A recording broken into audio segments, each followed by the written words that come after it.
Sila Kuya Carl niya, isa dito nagkikita-kita eh. Pero kung hindi ka isang tawag lang yun. Kasi si Uncle Boy.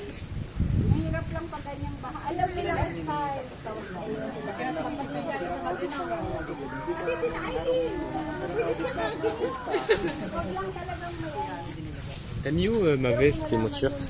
Dans le sachet à Lola, il est où? Le noir? Saan yung ganito mo, te? Aba. Aba. Sila Rose. Bicol. Bicol naman. Ay, nga. Si ako Bing, pabatain natin. Sana madalas lang. Ay, hirap. Ano si Atis? Ang tagal, ilang years. Sabi ko, Atis. Ano ang kamot? Siguro na. Ano ko? Thank you. Yay! Tapos mahangin. Mga ilang ano lang po. Second. Wala na. Dami na namang ano. Dried leaves. Sayang lang. Joke. Masaya sa dyan. Dami. Dami ulit na nakuha niya. Pupunta lang namin nung ano. Kailan ba kami pumunta ng Dishitri kahapon. Yan po yung napulot niya. Pag madami ka talaga. Ay. Itong rose. Dati dito ko linagay. Tapos ito lalagay namin dito. So. Yan. Si Frank. Dinadala niya ulit. Yan. Lala! Wala. Ayan. Yeah, di pitit sunflower laba. Asang eh.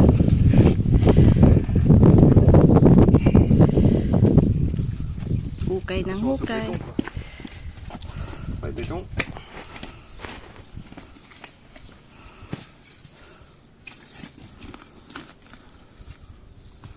Yar yan. Il n'y a pas de stress.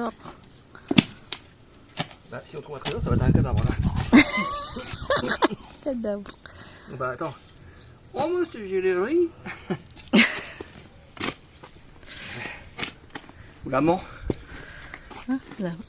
Ito, tingnan nyo po yung roses dami. Pag ganyan po ang ganda kasi ang daming supang. Masupang siya. Yan po yung binigay ng mga bata sa akin noong Mother's Day. Yan po yung regalo nila sa akin. Yan.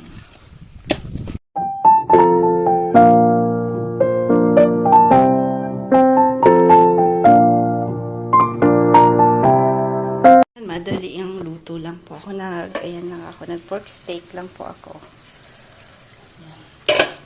Pork steak. Bango.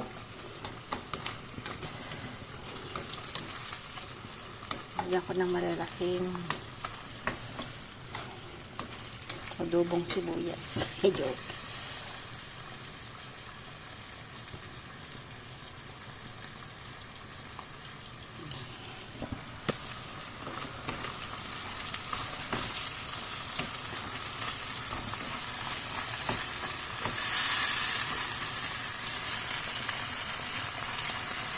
Ayan.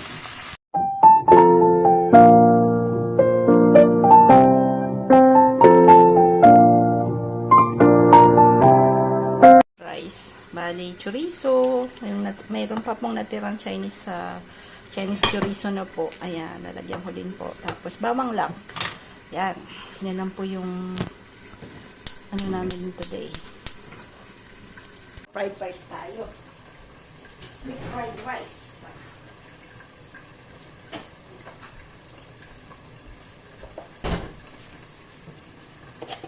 Hinggan natin ang ano po, konting margarine. Kunti lang.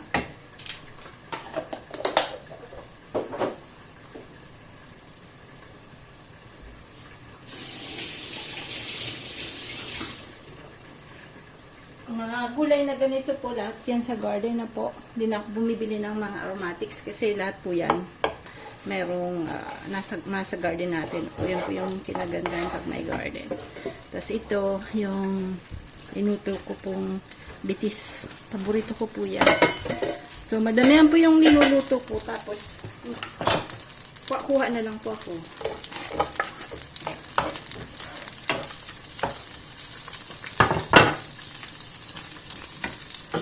Yan, at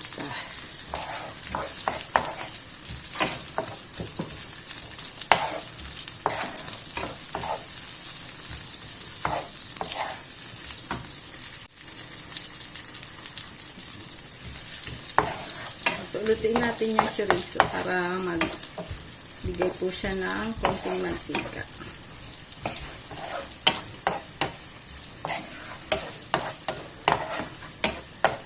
Hindi ko na po ito lalagyan ng egg kasi paubos yung egg na. Walo na lang. Panik. Pag hapon, pag gabi, wala kaming ibang gustong kainin kundi egg lang. Imbis na umaga kakainin, sa gabi namin kinakainin yung egg. Lalagyan natin ito. Hindi na kasi kami bumibili ng egg gawa naman. Halos everyday, 3 yung... Pero minsan po 2, may isang pumapalya. So, nung isang araw, 2, tas kahapon 3, tas today 2, pero baka mamaya mangitlog yung may mangitlog. Isang kasi late nang nangingitlog yung isa. Si Walis. Si Wally. Pangalan kasi nila. Wally, chicken run, chicken run. Yan. Mga pangalan ng manok. Yan. Up pa.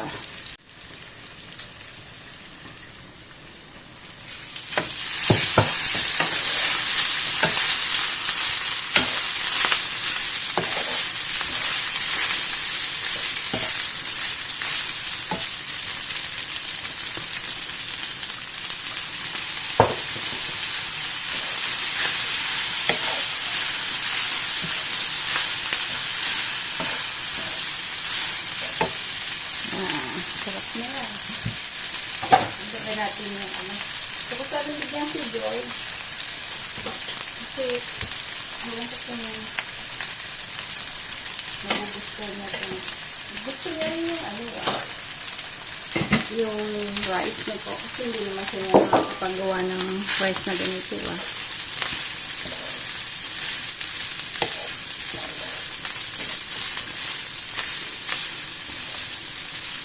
Kaya lang, pag tinawagan na naman, hindi sumasagot.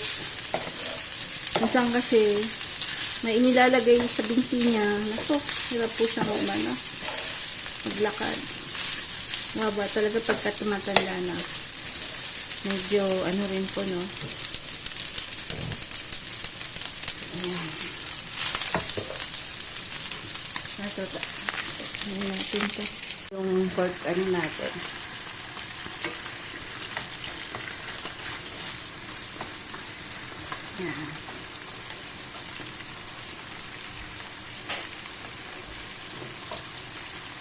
Na, up. Yan, nilagyan ko ng ano. Yan na po yung ano natin. Yung paka. Hiniwa ko po siya ng maliliit. Ako lang po naghiwa. Hindi ko na napakita. Yan. Meron pa akong malaking ano, panghiwa niyan. Pang buto-buto. Ayan. Gawa pa ako ng mojito. Ayan, mojito. Tapos ito, may bagoong to. Bagoong. Yung ano pechay.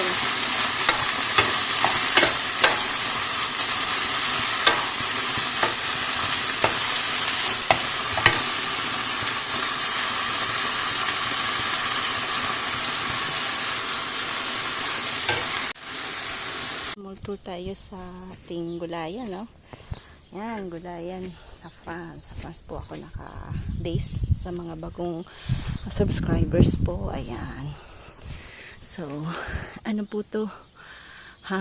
Sa Bicol, hantak po tawag dito na po. So, string beans po yung mahaba. Pero pag, mas gusto ko pa pag bata-bata pa lang, kinukuha na para medyo mas malambot na po. Pero may iba gusto nila yung medyo mabuto-buto na. So, kanya-kanyang ano lang yan, ano po, hilig. Kaya lang,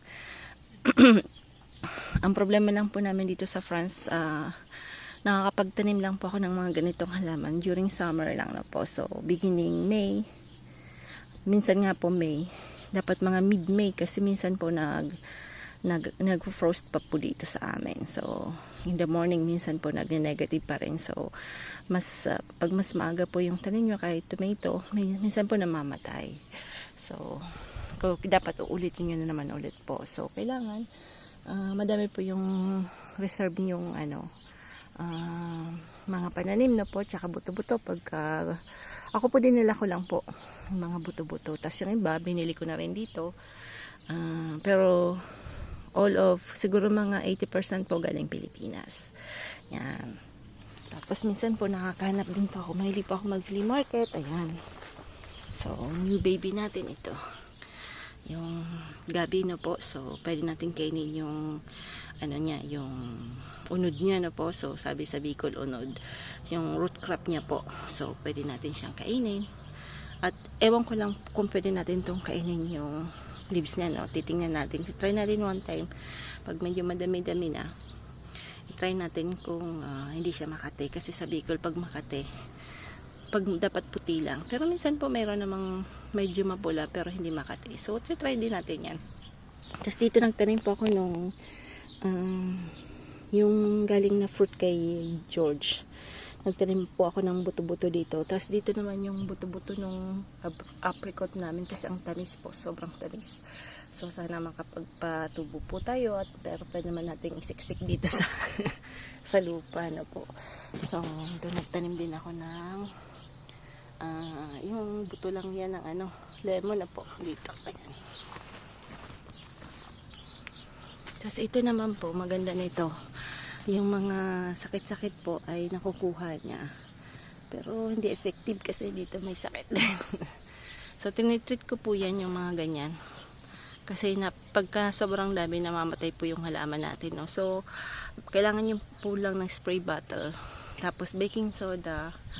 Haluan nyo po ng detergent soap. Any kind of detergent soap na po. So pwede rin po yung onions, no? Na i-mix nyo. Pwede din yun po kasi maganda rin yun po. Yung mga chili din, pwede din. So dito naman, ayan naman, nagkakanap na po siya. So ayan, nagkakanap na siya.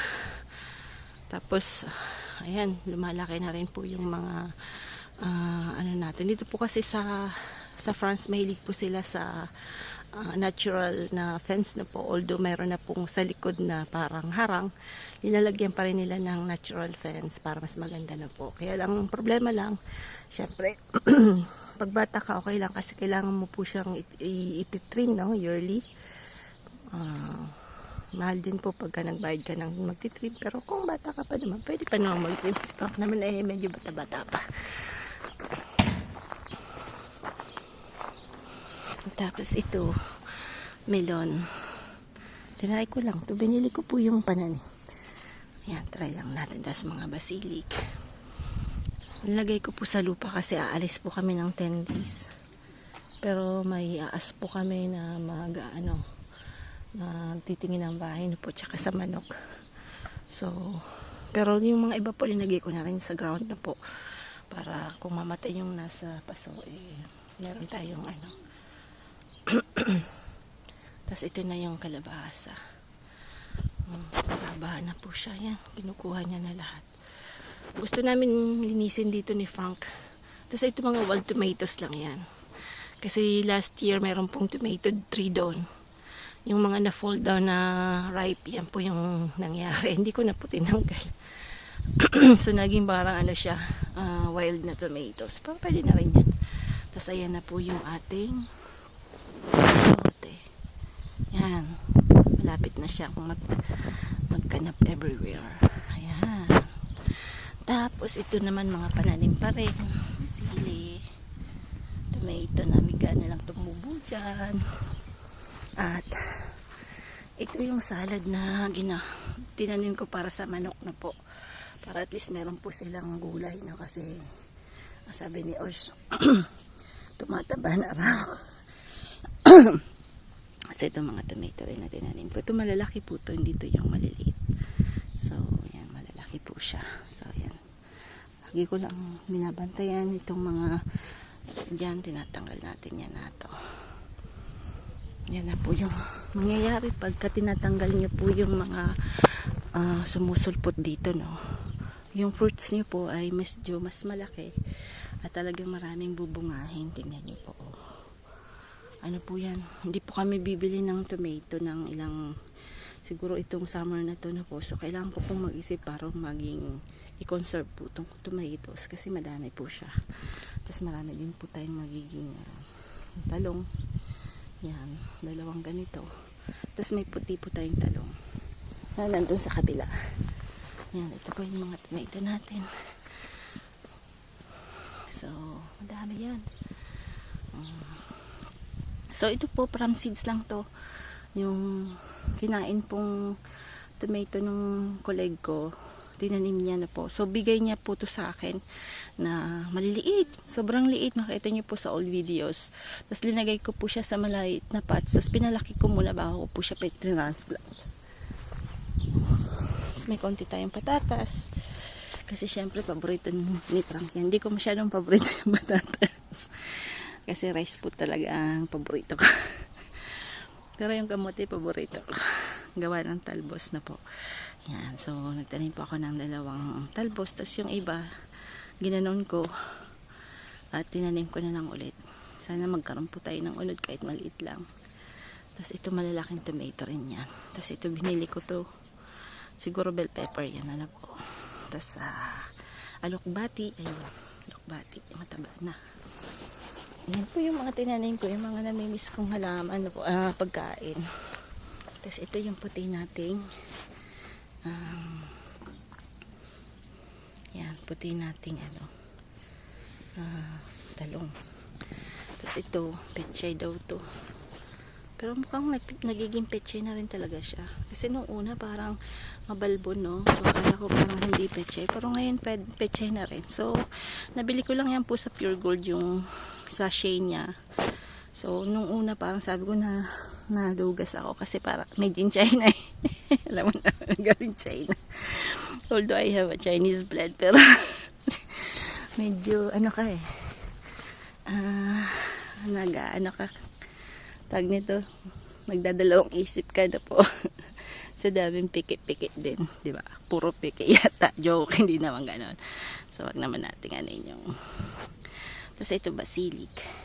Itong mga tanim ko, hindi ko po alam kung sili o bell pepper na po kasi inanaro ko lang yung seeds niya, no? So tingnan natin. Tapos doon may aromatics area po tayo.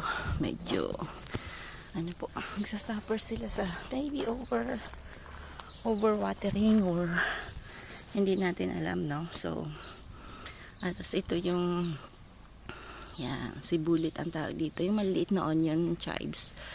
Tapos yung celery, kasi yan po yung mga gamit ko pag nagluluto. So para hindi na po tayo bibili. At yung celery po, kahit winter tumutubo po siya. Ito rin yung persil, yung parsley, kahit winter hindi po siya namamatay. So yan yung mga aromatic tuloy, hindi nakaka po sila sa cold weather. Tapos dito may sili din, lemon din akong tinanim. Tapos doon may tinanim po ako na yata to, kalimutan, ano ba tawag dito, yung upo yata. Yan, upo or hindi yata upo, yung isa po yung kalimutan ko, yung mahaba din po na parang upo. Ano ba tawag doon? Nakalimutan. Alzheimer na yata ko eh. Patola yun. Parang patola to. So we'll see kung magpatola talaga siya. So nagkakanap na rin. So ang mga pataba ko po, papakita ko po sa inyo. Yung mga pataba ko po, yung tae ng mga manok natin. Dito ko po linalagay. Pinapadry ko dito. Kaya lang dami na pong tumubong mga damo-damo. So yan. Yan po yung nilalagay ko. Pero hindi masyado kasi pag masyadong mainit, baka mamatay din po yung gulay nyo na po. Then after, lahat po ng eggshells, onion, peel, banana peel. Yan, banana peel. Ito yung shell. Hindi na po kami bumili ng itlog, gawa ng 3 hen natin na po. So, yun po yung maganda kahit ang dami nyong ipot, pero meron naman kayong organic na eggs. So, dito ko po iniipon. Tapos naman to yung grounded coffee na po yung tawag dito, Marda Cafe, no? Kasi kami, iniinom po namin yung coffee in the morning. Yan po yung pinag-anuhan niya. So, hindi ko yung tinatapon. Minimix ko po yan. Yan po yung mga fertilizer natin. So, nilalagay ko lang po siya sa maliit na box na ganito. Ginawa ni Frank. Yan po yung mga fertilizer natin. So, almost, tignan nyo naman po. Talagang pag tinignan nyo, organic po talaga yung ating. Hindi naman masasabing 100% kasi may binibili din po akong mga fertilizer na pamboost nila na po, pero bihira ko lang po silang lagyan. So, ito po talaga yung mga ginagamit ko. Tsaka yung ipot ng manok kasi mas maganda po talagang i-use natin yung nasa kung anong meron tayo.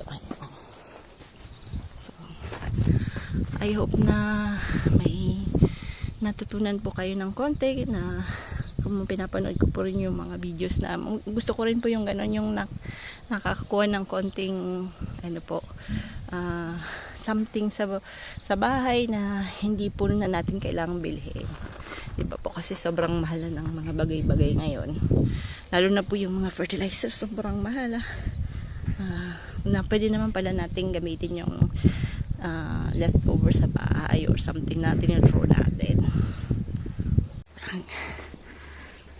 Pupulot ng ipot si Frank. Yan, everyday. At ng ipot po ng manok. Nagtutur po siya ng bahay. At yan, tinutur niya yung bahay. At tinatanggal niya yung mga ipot. Sige, kuha ka lang ng ipot yan.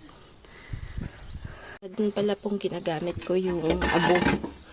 Yung abo po kasi maganda rin po yan sa pananim na po. Isa rin din po sa mga ginagamit na pang fertilizer, tapos pang kontra insekto ninyo po. So,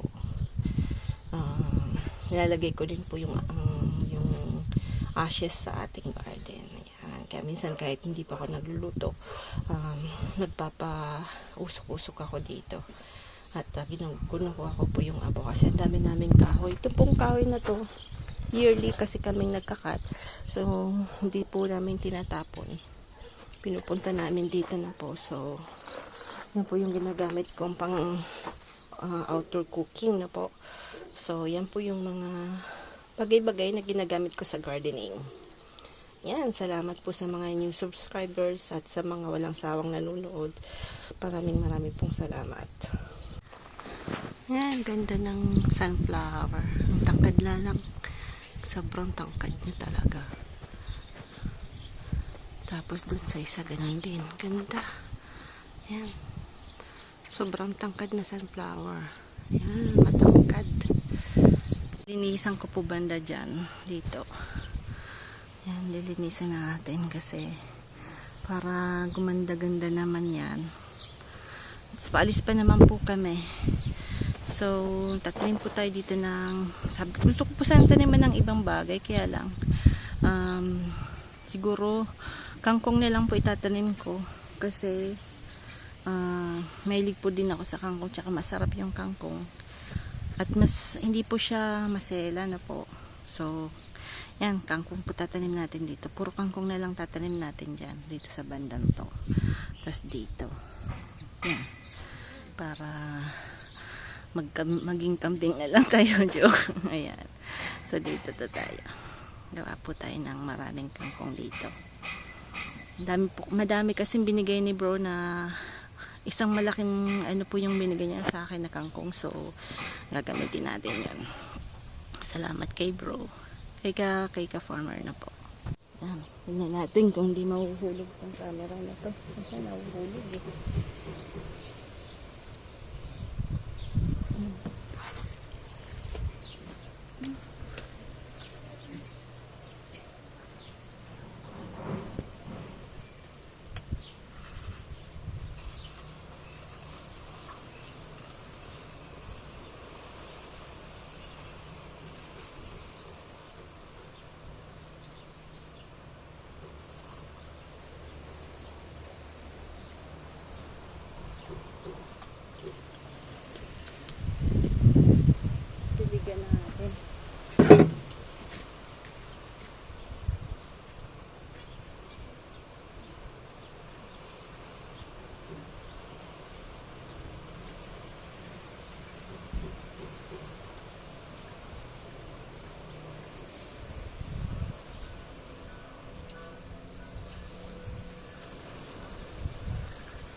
Yung isa, lagyan natin ng bits.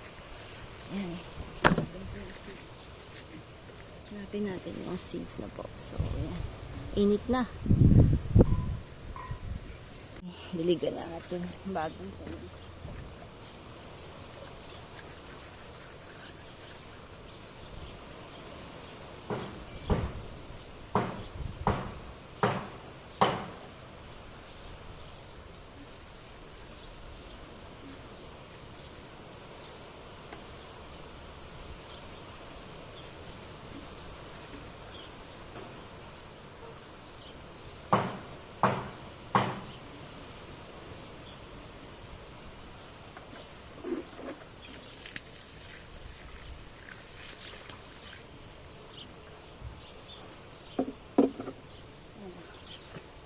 Maglinis tayo ng konti dito.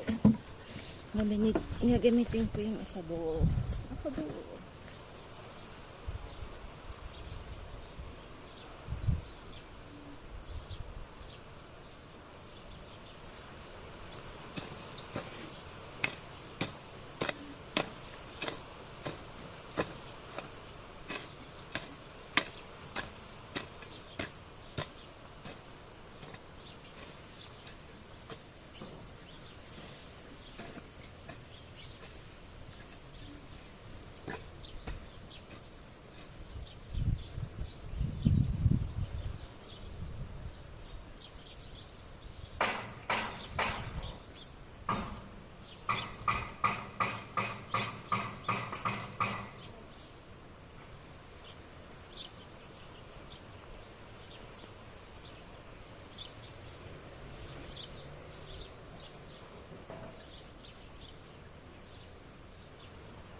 Kinakain po yan dito, yung porcelana. Ginagawang salad. Yung sa may nagtitinda na.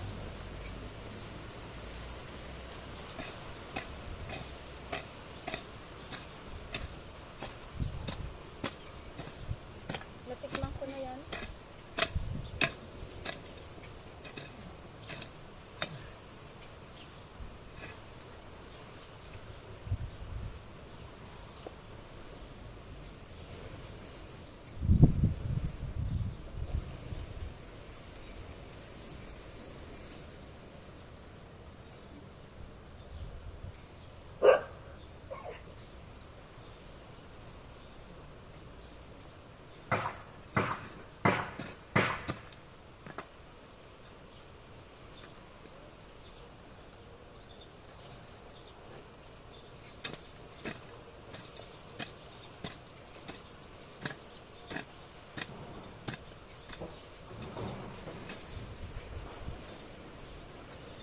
Bilis po na mga damo. Kaya bibili po kami ng rotofill. Kasi pangka lang gagawa kasi medyo maano din. Makabaho. Yan. Buti na lang po. 100% nandito po ako sa garden. Ayan. Na yung ano bang ginagawa ng agong ko. Ayan natin. Ayun. Sipag talaga. Ayan. Ito, paborito din ni Mother kasi mahilig tanggal ng dried leaves. Ayan na naman. Tapos mahangin, mga ilang lang po, second, wala na. Dami na namang dried leaves. Sayang lang. Joke. Masaya siya dyan. Dami ulit na nakuha niya. Pupunta lang namin nung kailan ba kami pumunta ng Dishitri kahapon. Yan po yung napulot niya. Pag madami ka talaga. Ay.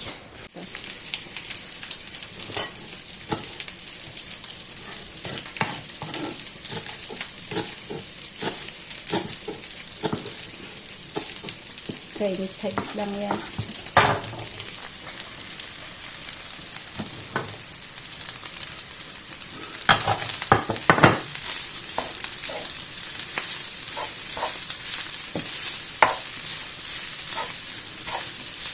Ayan.